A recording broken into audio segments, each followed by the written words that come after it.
बात तब की है जब त्रेता युग में मर्यादा पुरुषोत्तम राम सीता और लक्ष्मण के साथ वनवास के लिए अयोध्या से चले गए थे। दशरथ पुत्र वियोग में अत्यधिक बीमार होकर मृत्युशैया पर लेटे हुए थे। वो बार बार राम का नाम लेते रहते और कहते, राम, मेरे राम, पुत्र कहाँ चले गए तुम? मुझे अत्यंत आवश्यकता है तुम्हारी। ये कहते कहते वो अचानक से उठकर चलने लगे। पाँव में अत्यधिक कमजोरी होने की वजह से वो गिर गए।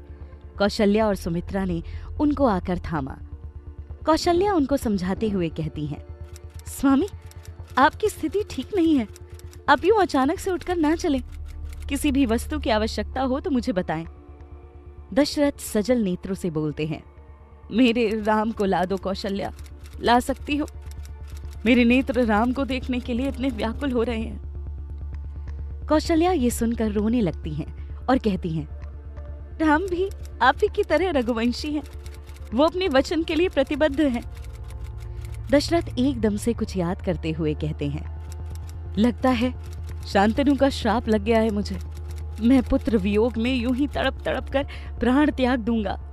सुमित्रा बोलती हैं, ऐसा ना कहें स्वामी, ये किस श्राप की बात कर रहे हैं आप? कौशल्या भी व्याकुल होकर पूछती हैं, कौन सा श्राप स्वामी? जरा विस्तार से बताएं ना, इसका कोई तो तोड़ होगा। हम ऋषि अगस्त्य से पूछेंगे। दशरथ कहते हैं, नहीं कौशल्या, कोई लाभ नहीं। ये मेरे ही कर्म है, भले ही अनजाने में किए गए हों। एक बार की बात है, जब मैं युवावस्था में था और अयोध्या का राजकुमार था। ये तब की बात है। शब्द भेदी बाण चलाने पर मैंने पूरी शिक्षा ली ही थी। एक दिन मैं शिकार करने गया।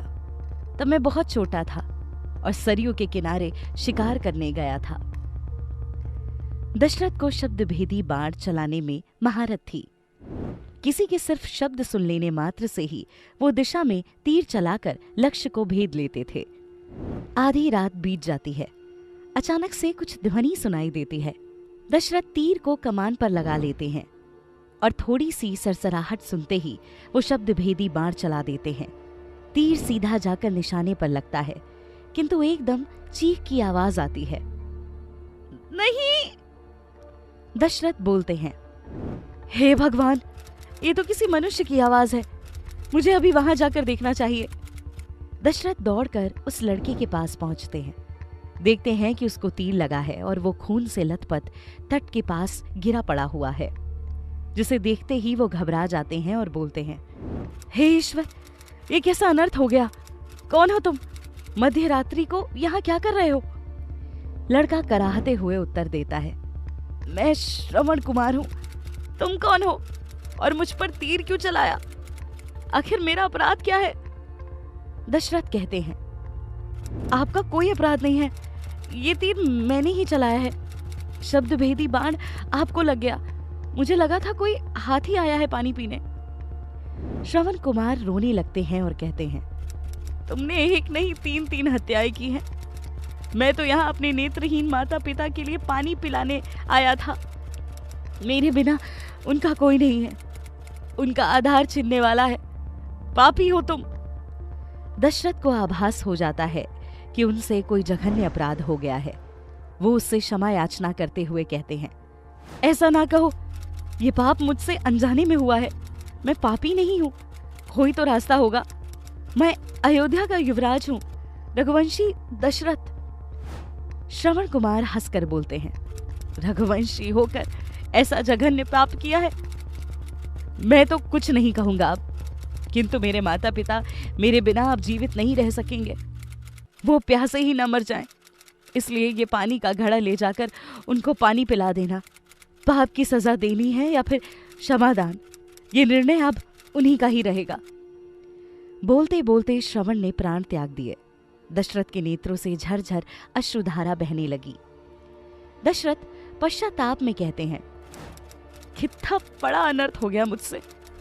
अब मैं कैसे इसके माता पिता को यह समाचार दूंगा कि उनका इकलौता पुत्र अब नहीं रहा? कौन उनकी सेवा करेगा? दशरथ घड़ी को उठाकर श्रवण के अंधे माता पिता के पास पहुंचते हैं। उनके माता पिता को लगता है कि श्रवण वहां आ गया है। दोनों उसको पानी पिलाने के लिए कहते हैं। दशरथ ये दृश्य देख नहीं पाते और फूट फूट कर रोने लगते हैं। दोनों को अंदेशा हो जाता है कि कोई और उनके पास आया है। दशरथ कहते हैं, मैं अयोध्या का युवराज दशरथ हूं, आपके लिए पानी लेकर आया हूं, आप पानी पी ले पहले। तो माता घबराते हुए बोलती हैं, श्रवण कहाँ गया? हमें पानी हमारा पुत्र पिलाएगा, वो हमें तीर्थ यात्रा पर लेकर निकला है। हम दोनों देख नहीं सकते तो उसने कावड़ बनाया और उस पर ही हम दोनों को बिठाकर तीर्थ पर निकल गया। अचानक से पिता कुछ सोचते हुए कहते हैं, लेकिन आप क्यों आए युवराज दशरथ? दशरथ ये सब देख नहीं पाते और फूट फूट कर रोने लगते हैं और कहते हैं, ये पानी का घड़ा आपके पुत्र ने ही दिया है, आप पी ले पानी। माता तुरंत पूछती हैं, क्यों? श्रवण कहाँ गया? दशरथ कांपती हुई आवाज में कहते हैं, श्रवण मर गए, वो नहीं लौटेंगे। मेरा शब्द भेदी तीर उनको लग गया, उन्होंने ही मुझसे कहा कि मैं आप दोनों को पानी पिलाया हूं।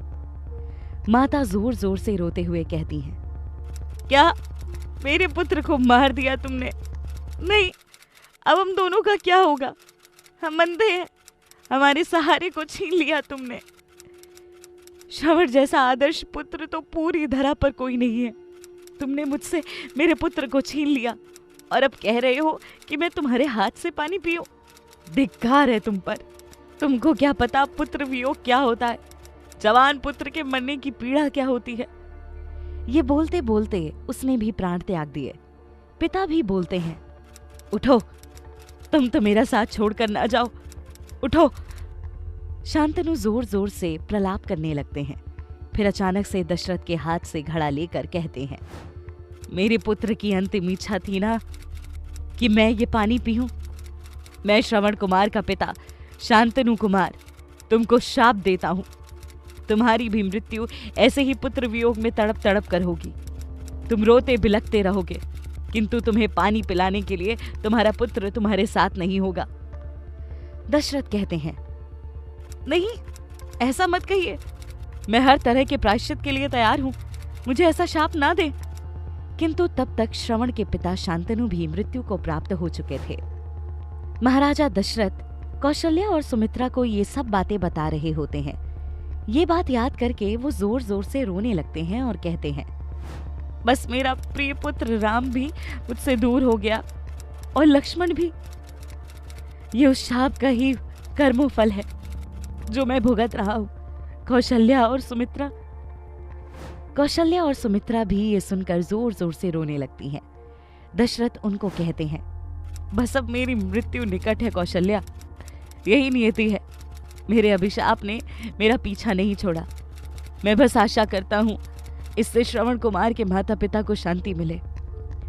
और ये कहते कहते दशरथ हाथ जोड़ते हैं।